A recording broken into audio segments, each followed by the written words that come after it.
Before heading to Duluth, the president spent time at a private fundraiser at a mansion on Lake Minnetonka, which raises questions if he may have been contagious at that point. Fox 9's Rob Olson joins us live. And what have we learned about that event and the precautions taken, Rob?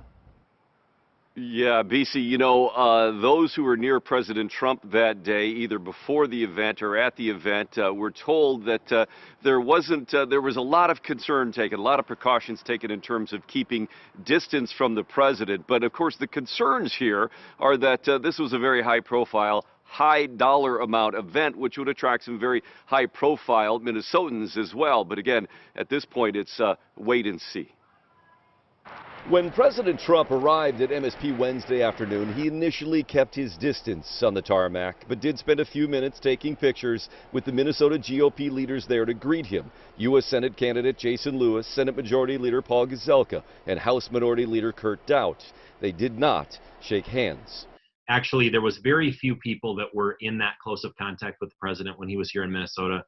We think about 5 people were. And all of us, we've all talked to each other. All of us are quarantining and getting tested. From there, the president went to the private fundraiser in Shorewood at the home of Cambria owner Marty Davis. An invitation circulating on social media indicates it was $200,000 per couple to attend. That's what my sources are saying, that everybody was tested negative who entered the fundraiser.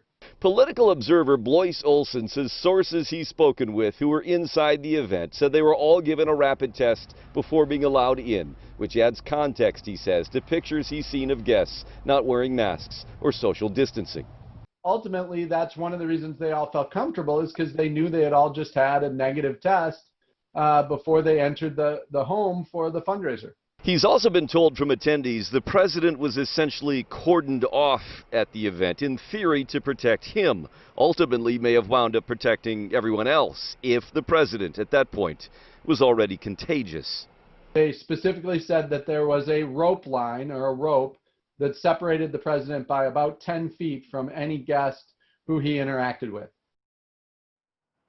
So again, Blois Olson said those that he talked with in attendance feel relatively comfortable with the precautions, the testing, and then, of course, the distance from the president at that event. But, of course, there is still a lot of concern here as the days go ahead. A lot of testing certainly yet to be done. Back to you.